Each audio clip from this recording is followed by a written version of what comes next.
இயேசுவில் அன்பார்ந்த சகோதர சகோதரிகளே, கொரிந்து நகரிலே பவுல் அடிகளார் நற்செய்தி பணியை செய்யும் பொழுது அவளுக்கு பலவிதமான எதிர்ப்புகள், ஏமாற்றங்கள், ஆபத்தான நிலைகள் எல்லாம் இருந்தன. சில சமயத்திலே அவருடைய உள்ளத்திலே ஒரு ஏக்கம், இவ்வளவு செய்தும் இந்த மக்கள் நம்மை கண்டுகொள்ளவில்லையே என்று ஒரு மனசோர்வு. அப்படி இருந்த நேரத்திலே ஆண்டவர்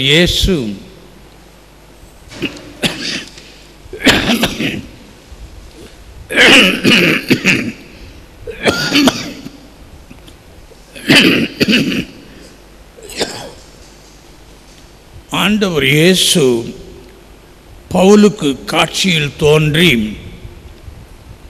அஞ்சாதே, பேசிக்கொண்டே இரு, நிறுத்தாதே, ஏனெனில் நான் உன்னோடு இருக்கிறேன், எவரும் உனக்கு தீங்கிழைக்கப் போவதில்லை, இந்த நகரத்தில் எனக்குரிய மக்கள் பலர் இருக்கின்றனர். இது இயேசு சொன்ன வார்த்தைகள். பவுலடிகளார் தன்னுடைய கஷ்டத்திலே சோர்ந்து போகாது இருக்கும்படியாக உற்சாகமூட்டுகிறார் ஆண்டவர்.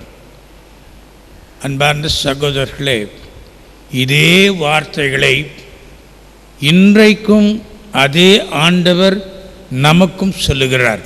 அஞ்சாதே, பேசிக்கொண்டே இரு, நிறுத்தாதே, ஏனெனில் நான் உன்னோடு இருக்கிறேன், எவரும் உனக்கு தீங்கிழைக்க போவதில்லை, இந்த நகரத்தில் எனக்குரிய மக்கள் பலர் இருக்கின்றனர். ஆண்டவர் இயேசு தான் மரணம் அடைவதற்கு முன் தன்னுடைய சீடர்களை திடப்படுத்துகிறார்.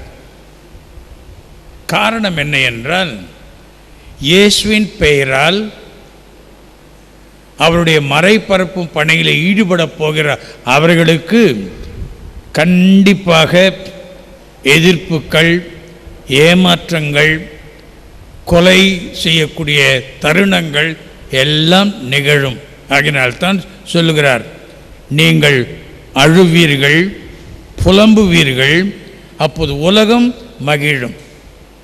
நாம் கிறிஸ்துவர்கள் என்றதனால் நாம் நம்முடைய வாழ்க்கையிலே கிறிஸ்துவுக்காக நாம் கஷ்டப்பட வேண்டும். அதைத்தான் ஆண்டவர் உறுதிப்பட சொல்கிறார். ஆனால் இந்த கஷ்டம் எப்படி ஒரு தாய் பிள்ளையை பெற்றெடுக்கும் பொழுது கஷ்டப்பட்டு பிள்ளையை பெற்றெடுத்த பிற்பாடு மகிழ்ச்சி அடைகிறாளோ, அதே விதமாக நீங்கள் இந்த உலகத்தில் எனக்காக கஷ்டப்படும் பொழுது, அது முடிந்த பிற்பாடு என்னை காணும் பொழுது உங்களுடைய மகிழ்ச்சி இரட்டிப்பாக இருக்கும். உங்களுடைய மகிழ்ச்சியை யாரும் உங்களிடமிருந்து நீக்கிவிட முடியாது என்று தெளிவாக சொல்லுகிறார். ஆகவே நாம் பரிசுத்த ஆவியினுடைய கொடைகளை பெற்றுக்கொண்ட பிற்பாடு கிறிஸ்துவ வாழ்க்கை என்பது சுலபமான வாழ்க்கை அல்ல, சவால்கள் நிறைந்த வாழ்க்கை. எப்படி புனித சின்னப்பருக்கு பலவிதமான சவால்கள் இருந்தனவோ, அதே போல் ஒவ்வொரு கிறிஸ்தவனுக்கும் கிறிஸ்துவை மற்றவர்களுக்கு அறிவிக்கும் பொழுது கண்டிப்பாக எதிர்ப்புகள் இருக்கும். ஆகவே நாம் அதைரியப்படாமல் மகிழ்ச்சியோடு, இன்னும் இரட்டிப்பான ஆர்வத்தோடு இயேசுவின் நற்செய்தி மக்கள் மத்தியிலே பரப்ப முயற்சிக்க வேண்டும்.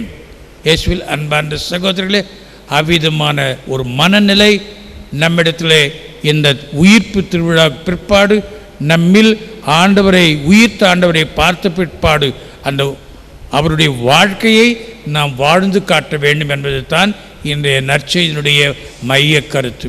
அப்படிப்பட்ட அருள் நம்முடைய கிறிஸ்துவ வாழ்க்கையிலே கஷ்டங்களை தாங்கிக் கொள்ளுகின்ற சக்தி தூய ஆவியாரின் பெயரால் பெற்றுக்கொண்டும் மகிழ்ச்சியோடு ஆண்டவருக்காக உழைப்போம்.